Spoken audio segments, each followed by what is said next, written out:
la qualité essentielle pour le leader, n'est-ce pas? Et surtout, je veux que vous gardez quelque chose dans votre esprit. Cette semaine, c'est plus basé sur le caractère du leader, de leader.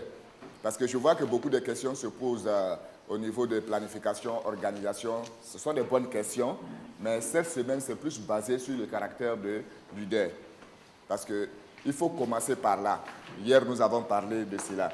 Donc, maintenant, ce que nous allons parler, c'est les qualités essentielles d'un leader.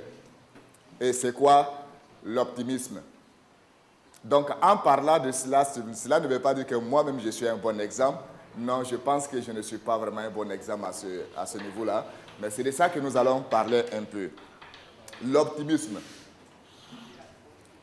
Et est-ce que vous connaissez un peu la différence entre un optimiste et un pessimiste? C'est la question que je pose pour commencer. Et vraiment, tout ce que vous avez dit, je suis entièrement d'accord, mais je veux que vraiment nous retenions ce que Mamadou vient de dire. Et tu peux répéter encore? L'optimiste, c'est quelqu'un qui vient voir une solution à chaque chose. Et le pessimiste, c'est quelqu'un qui voit un problème à chaque chose. C'est exactement ça. Un optimiste, ou bien je vais parler d'abord de pessimiste, c'est quelqu'un, quand il y a une situation, il ne voit que des difficultés, des problèmes. Lorsqu'il y a une situation devant la personne ne voit que des problèmes seulement. Et si nous partons sur cet angle, un pessimiste, il est difficile à un pessimiste d'être un bon leader. Parce que comme il vient de partager la vision, un pessimiste qui voit toujours des difficultés, il lui sera difficile de communiquer la vision à un groupe. Parce qu'il ne va voir que des difficultés.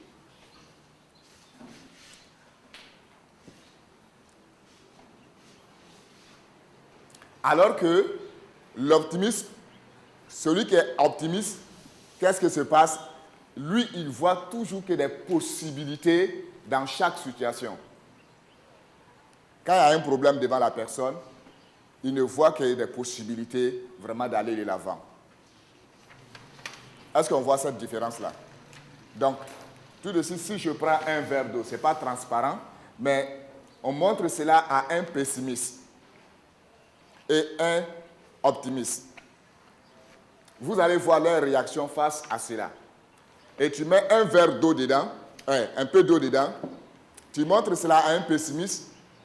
Lorsqu'il va regarder, tu lui poses la question, est-ce qu'il y a de l'eau dans le verre? Il peut te dire non, qu'il n'y a pas d'eau dedans, ou bien il va te dire, il y a un peu d'eau dedans seulement. Parce que, selon son tempérament, sa manière de voir, il ne voit presque rien dans le verre. Mais tu montres cela à un optimiste, comment il va voir cela? Il va trouver qu'il y a de l'eau dans le verre, c'est presque rempli même. Le verre est presque rempli. Mais un pessimiste va dire, non, il n'y a presque rien dans le verre. Donc, voilà un peu la différence entre un pessimiste et un optimiste. Mais comme je venais de dire, un pessimiste, il est difficile à un pessimiste d'être un bon leader. Mais naturellement, quelqu'un qui est optimiste, il peut être un bon leader. Mais moi, dans ce sens-là, je peux dire que je ne suis pas un bon exemple parce que je suis plus pessimiste qu'optimiste. Et je ne sais pas pour vous, mais moi, en général, oui, je suis comme ça. Et nous allons regarder un passage dans la Bible, Proverbe chapitre 23, verset 7. Proverbe 23, verset 7. Si quelqu'un peut nous lire cela. Car il est tel que sont les arrière-pensées de son âme. Mange et bois, te dira-t-il, mais son cœur n'est pas avec toi. Oui, pardon, il faut relire la première phrase seulement. Car il est tel que sont les arrière-pensées de son âme. Merci beaucoup. Est-ce qu'il y a une autre version dans la salle? Proverbe 23, verset 7. Pour ta version, c'est quelle version? 8 secondes. Donc, il y a une autre version? Ok, tu peux lire. 23, verset 7.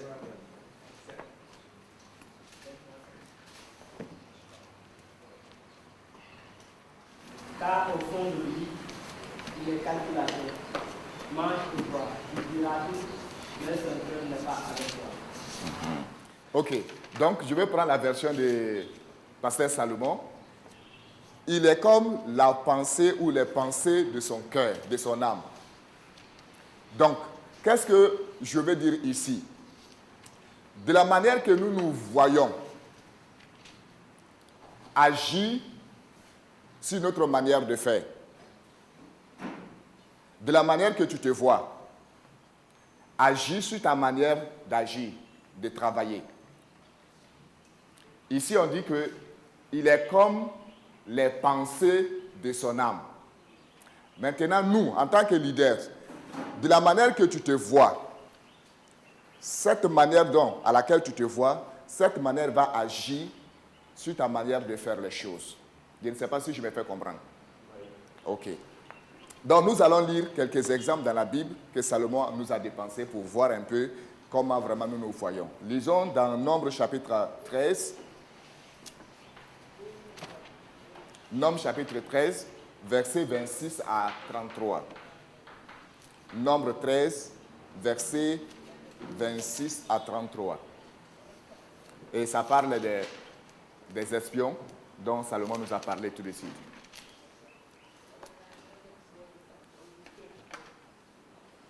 À leur arrivée, ils se rendirent auprès de Moïse, d'Aaron et de toute la communauté des Israélites, à Kadesh, dans le désert de Paran. Ils leur firent un rapport, ainsi qu'à toute la communauté, et leur montrèrent les fruits du pays. Voici ce qu'ils racontèrent à Moïse.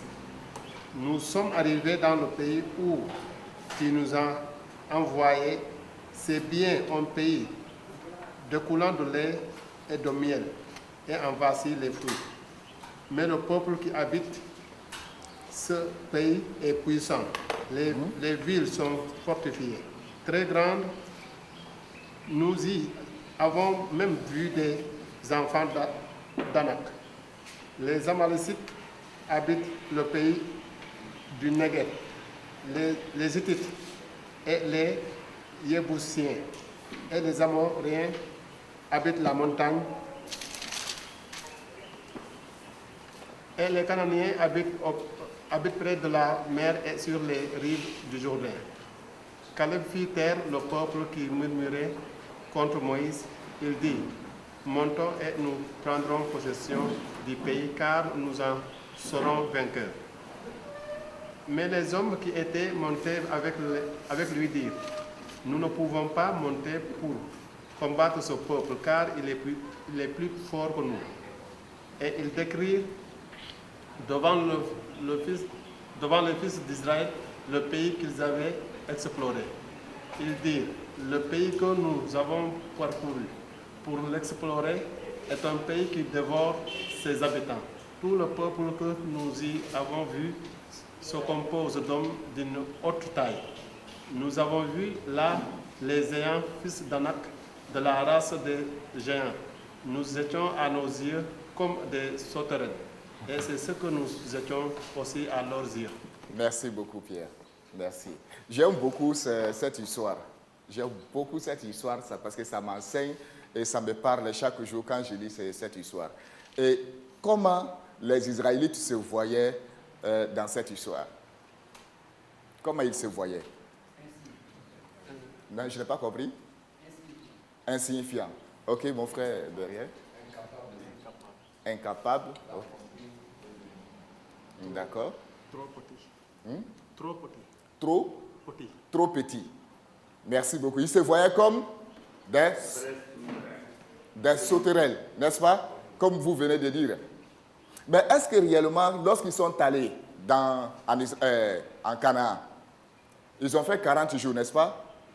Est-ce que réellement ils ont bien exploré le pays? Est-ce qu'ils ont bien vérifié les choses dans le pays?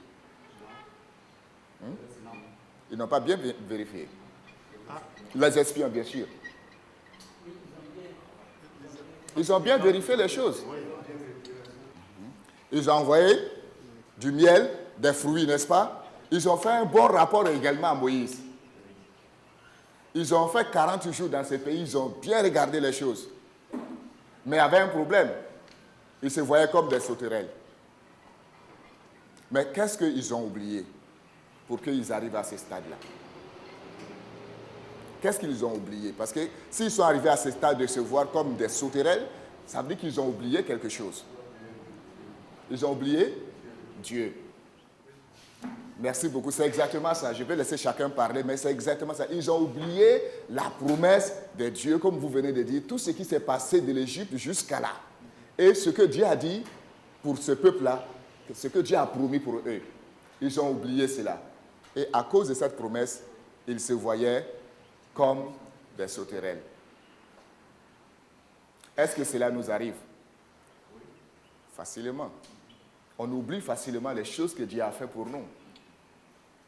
Et lorsque nous oublions les choses que Dieu a fait, lorsque nous oublions les promesses de Dieu, facilement nous nous voyons incapables devant les choses parce qu'on oublie Dieu, on oublie les promesses de Dieu. Et c'était la situation des Israélites ici. Mais nous allons regarder un autre exemple, encore qui parle de l'optimisme. On va regarder dans 1 Samuel, chapitre 17.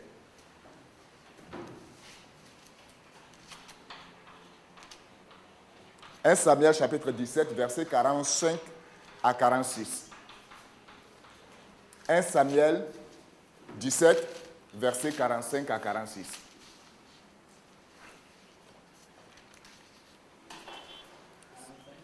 À 46. À quoi David répondit, tu marches contre moi avec les bêtes, la lance et le javelot. Et moi je marche contre toi au nom de l'Éternel. Le Seigneur des armées célestes, le Dieu des parents d'Israël, te dira. Aujourd'hui même, l'Éternel me donnera la victoire sur toi. Je battrai, je te couperai la tête. Et avant ce soir, je donnerai les cadavres des soldats philistins à manger aux oiseaux du ciel et aux bêtes sauvages de la terre. Alors la terre sera Israël à Jusqu'à 46. Hein? Ok, merci. Donc, on vient de parler des Israélites avec les 12 espions, n'est-ce pas? Et maintenant, nous parlons de David.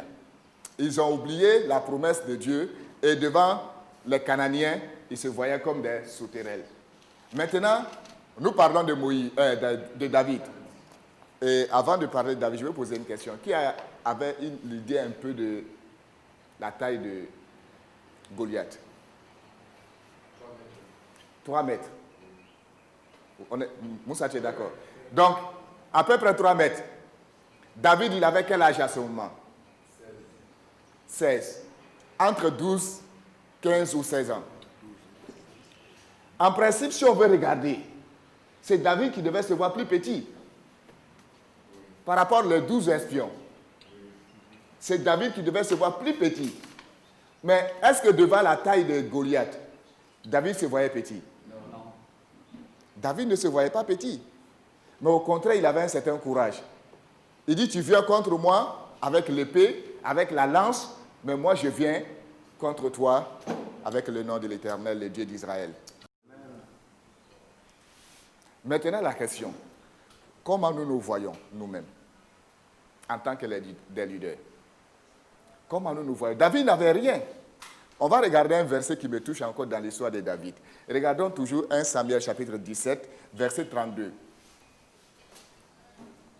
1 Samuel, toujours 17, verset 32. David lui répondit, que personne ne perd du courage à cause du Philistin. Moi, ton serviteur, j'irai et je le combattrai. Ok, David disait ça à qui? À Saül. Parce que pendant 40 jours, Goliath lançait un défi à Israël. Pendant 40 jours, personne n'est sorti. Tout le monde était découragé. Les généraux, les colonels, même le roi, chacun se cachait. David, qui était petit, dit que personne ne se décourage. Parce que moi, j'irai me battre contre ce monsieur qui a la taille de... qui a environ 3 mètres. Environ 3 mètres. Donc, nous voyons ici le pessimisme des 12 espions et l'optimisme de David. N'est-ce pas? l'optimisme de David face à Goliath. C'était la même situation. Mais David ne se voyait pas petit, mais il avait quand même le courage d'aller vraiment se battre contre Goliath. Ça, c'est très, très important. Maintenant, en tant que leader, comment nous nous voyons face aux responsabilités que nous avons? Je vais vous donner un exemple. C'était dans un pays, je vais prendre l'exemple d'un pays, comme la Côte d'Ivoire, où il y avait une situation très difficile dans le pays, comme actuellement. Et puis, dans 2 dénominations différentes, les responsables, le président de ces dénominations, et dans la situation financière, vraiment morale, etc. du pays, il y a un qui était vraiment découragé. Ce chrétien s'est approché de l'un de ses présidents, le premier, pour lui demander, il dit, bon, avec la situation du pays, vraiment, quelle est votre vision, qu'est-ce que vous voulez faire? Le premier président de la première église de la dénomination, il était découragé, il était pessimiste concernant la situation. Il dit vraiment, avec la situation financière du pays, vraiment, le projet qu'on avait, on voulait envoyer des missionnaires, on est obligé d'arrêter parce qu'on n'a plus d'argent. Il demande aux fidèles de ce président-là, il trouve la même chose que les fidèles aussi, ils étaient découragés. Tout ce qu'il disait, c'était des paroles vraiment pessimistes. Il n'y avait pas d'espoir. Mais il s'est approché du deuxième président. Il lui demande, il dit, ah, le président, la situation dans le pays, c'est difficile. Mais je sais que vous avez des projets. Mais comment vous allez faire? Malgré que la situation était difficile, ce président, il avait un certain courage comme David.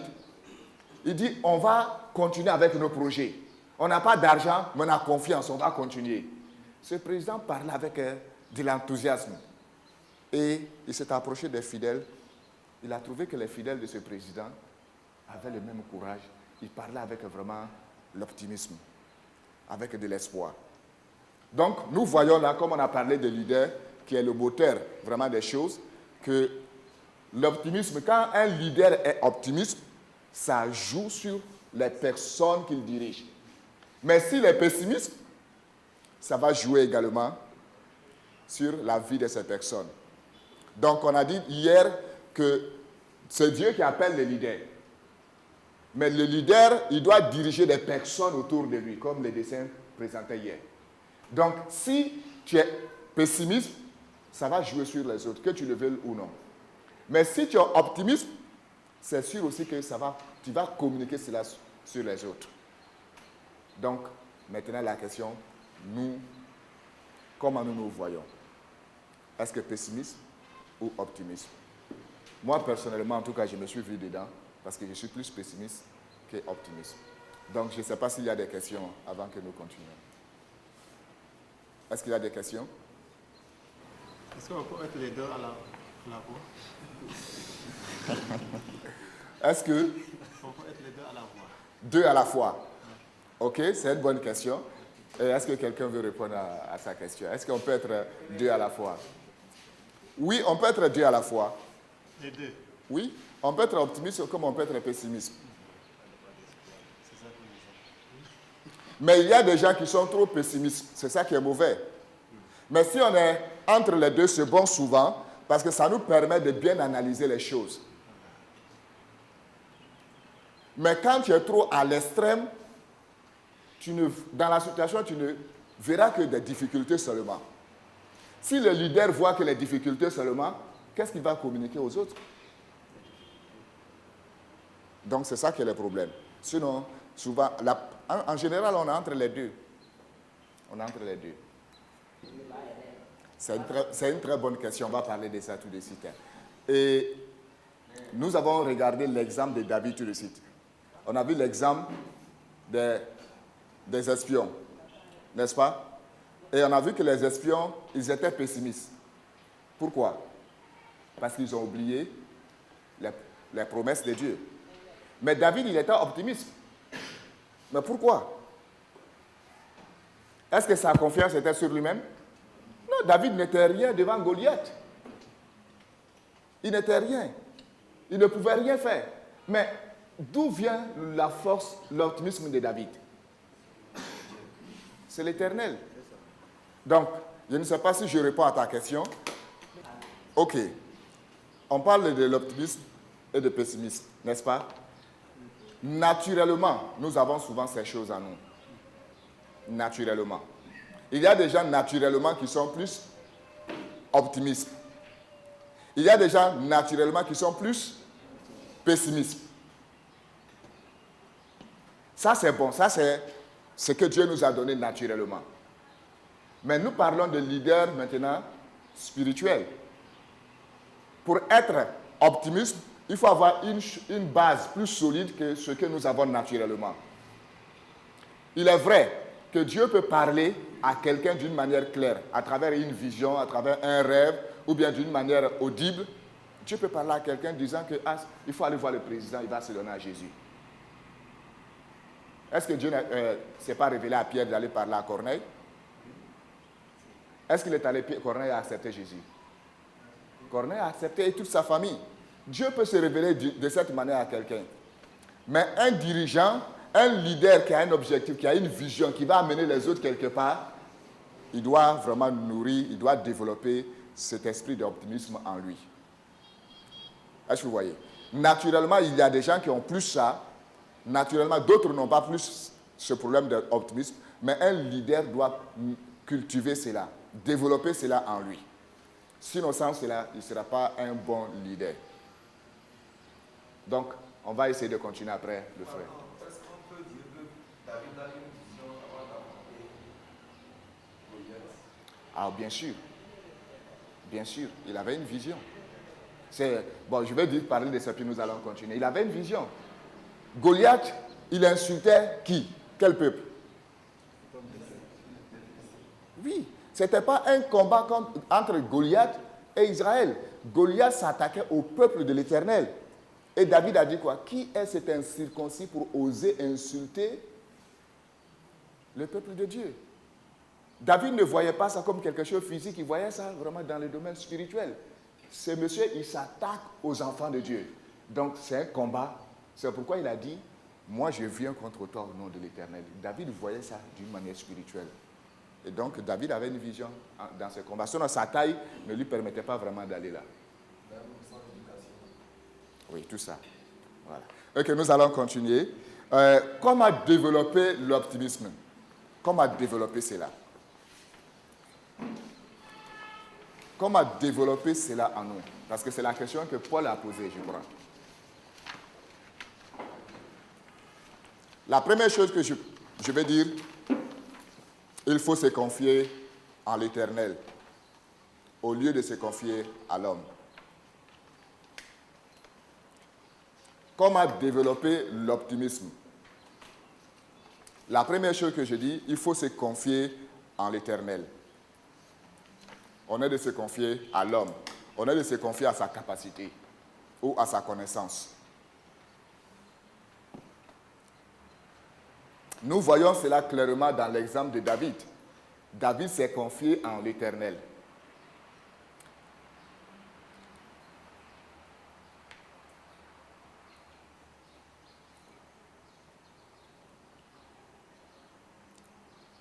Lié à cela, je vais donner quelques versets. Jérémie chapitre 17, versets 5 à 8, nous allons lire cela. Jérémie 17, versets 5 à 8.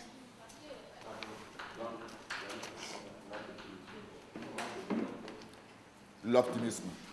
Voilà. Comment développer une attitude d'optimisme? Je disais la première chose, il faut se confier en l'Éternel, au lieu de se confier en l'homme. On va lire dans Jérémie, mais avant cela, je vais parler de ce verset. Proverbe chapitre 3, si vous connaissez, versets 5 à 6, dit « Confie-toi en l'Éternel de tout ton cœur. Ne t'appuie pas sur ta propre sagesse, mais reconnais-le dans toutes tes voies et il aplanira tes sentiers. » N'est-ce pas? 3, 5 à 6. Nous les hommes, souvent on veut prendre les choses avec nos propres mains pour agir.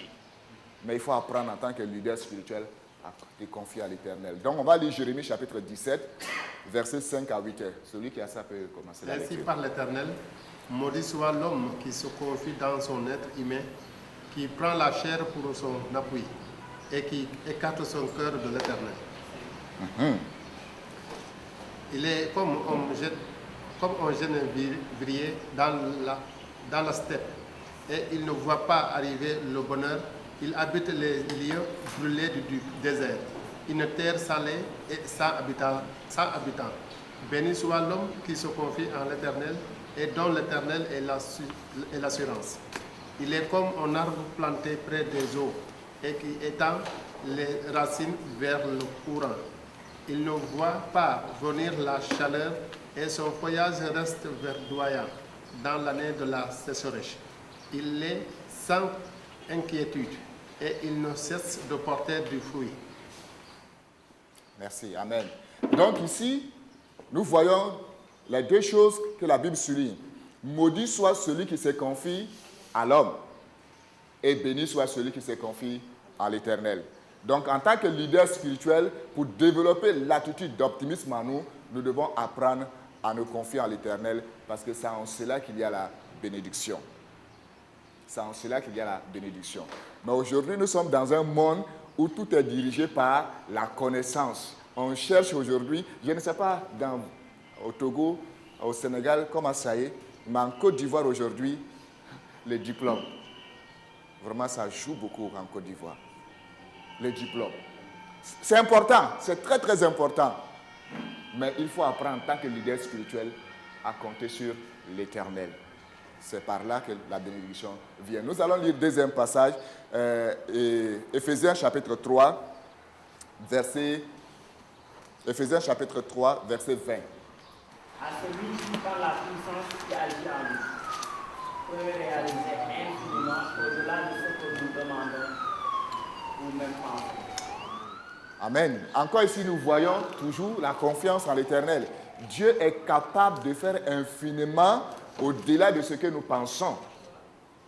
N'est-ce pas? Il est capable de faire au-delà de cela. Sinon, comprenons ensemble. Qu'est-ce qu'une pierre peut faire vraiment dans la mort de Goliath? Si ce n'est pas l'intervention de l'Éternel. Une pierre, qu'est-ce que ça peut faire dans l'intervention de la mort de Goliath, un homme aussi grand que cela? Mais c'est la main de l'Éternel. C'est ça. Donc Dieu peut faire au-delà de ce que nous pensons ou ce que nous imaginons. Donc nous devons apprendre à faire confiance et à nous appuyer sur la parole de l'Éternel. Et continuons dans cela aussi, je vais dire qu'une chose est très importante. Nous devons regarder l'exemple des personnes dans la Bible. L'exemple des personnes dans la Bible, mais aussi l'exemple des personnes dans la vie courante. Comme au Sénégal, au Togo, en Côte d'Ivoire, partout dans le monde. Tom nous a parlé ce matin de William Carey, c'est ça. William Carey qui est considéré comme le père de la mission moderne, n'est-ce pas? Il a commencé petit, mais il est devenu le père. Si on parle de la mission, on parle toujours de lui. Nous pouvons regarder son exemple. Dans la Bible, on peut regarder l'exemple de ces 12 espions, mais parmi les 12, est-ce qu'ils étaient tous d'accord avec le rapport qu'ils ont fait? Non. Parmi les 12, il y avait 2 personnes qui avaient quand même l'esprit d'optimisme. Caleb et Josué. Et aussi, nous voyons l'exemple de David. Donc, nous pouvons regarder l'exemple de ces personnes-là qui peut nous aider vraiment à développer l'attitude d'optimisme en nous. Aussi, l'autre chose que je vais souligner, nous devons éviter, faire l'effort de ne pas laisser les circonstances influencer nos attitudes.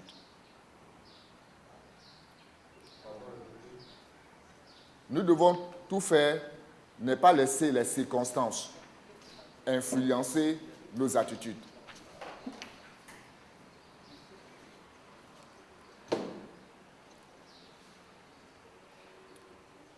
Souvent, nos attitudes sont influencées par les circonstances.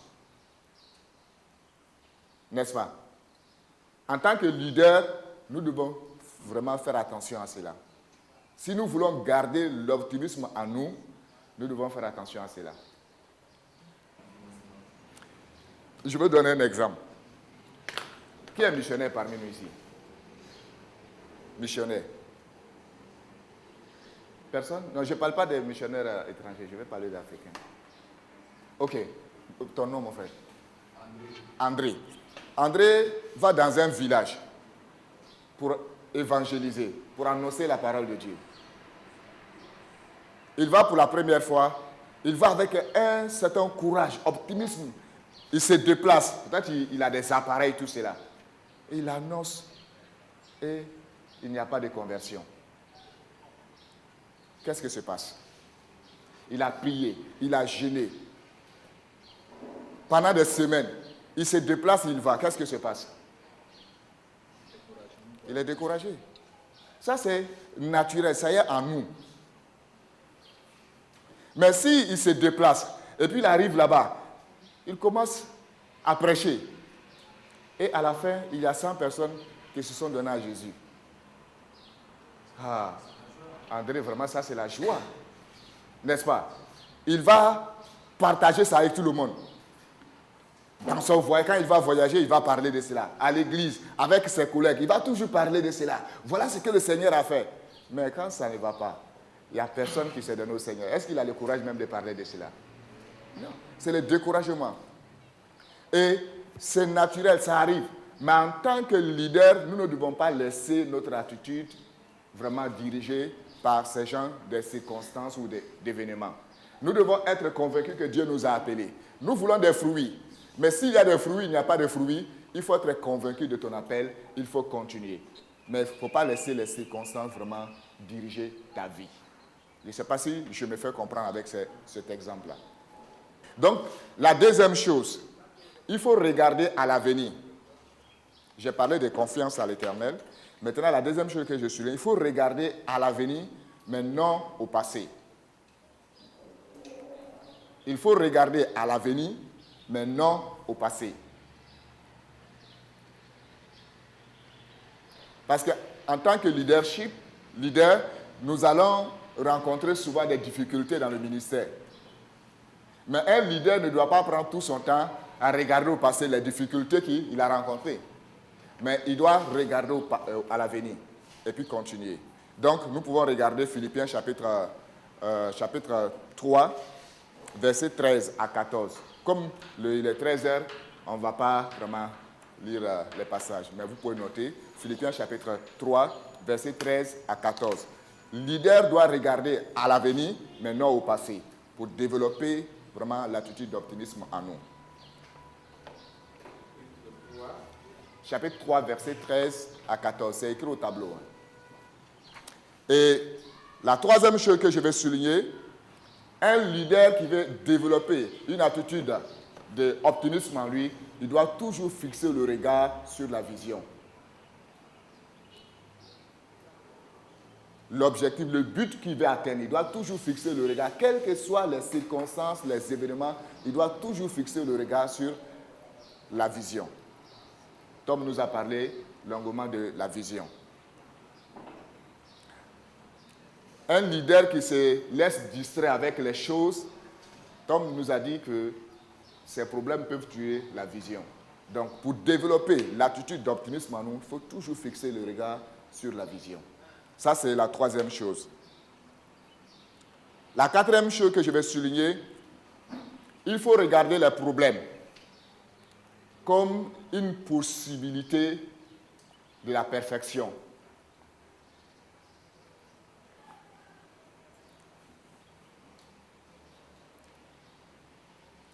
Dieu peut utiliser une situation difficile pour t'aider dans ta perfection.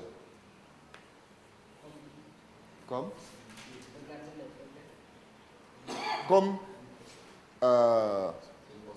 une possibilité de la perfection ou bien de la formation. Il faut regarder les problèmes comme une possibilité de ta perfection.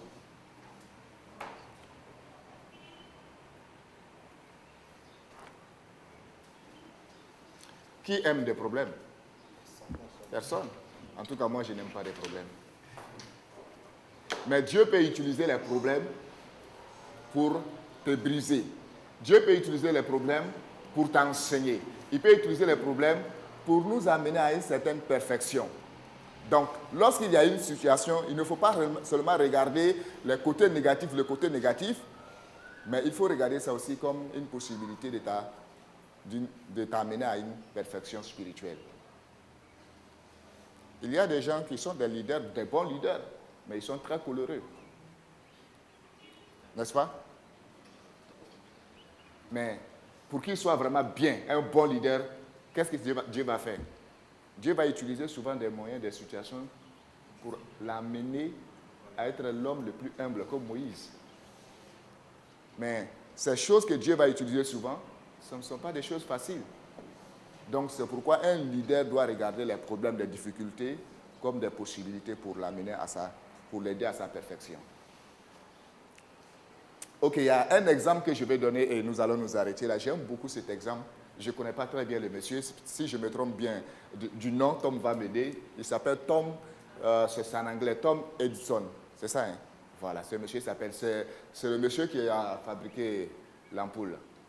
Et dans l'histoire de ce monsieur, ce qui m'a touché, parce qu'avant qu'il arrive à fabriquer cela, il a pris beaucoup d'années. Et il a fait beaucoup d'échecs.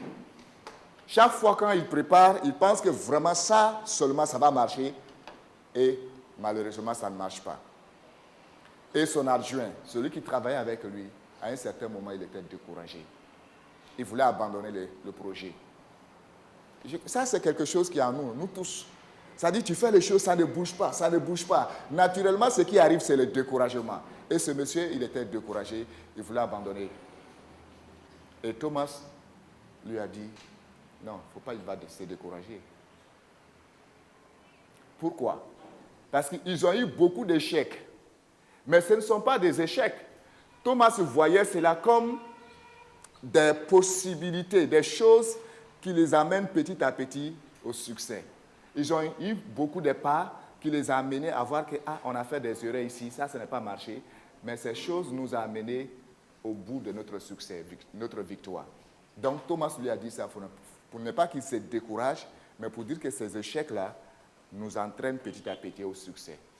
Mais l'autre était découragé parce qu'il voyait cela comme la fin. Vraiment, il n'y avait pas d'espoir. Mais Thomas Edison voyait cela comme vraiment des choses qui les a amenés à avoir plusieurs possibilités pour arriver au succès. Par fini, ils ont pu fabriquer. Ils ont pu fabriquer l'ampoule. Donc nous aussi, ce sont des personnes qui sont passées par ces genres de difficultés, d'échecs. Nous aussi, en tant que leaders, nous allons passer par là. Mais il faut que nous nourrissons cet esprit d'optimisme pour dire, quelles que soient les difficultés, les circonstances, nous pouvons aller de l'avant parce qu'il y a quelqu'un derrière nous qui est plus puissant, Dieu, qui nous a appelés. Que Dieu nous bénisse et qui nous fortifie. Mais je ne sais pas s'il y a des questions.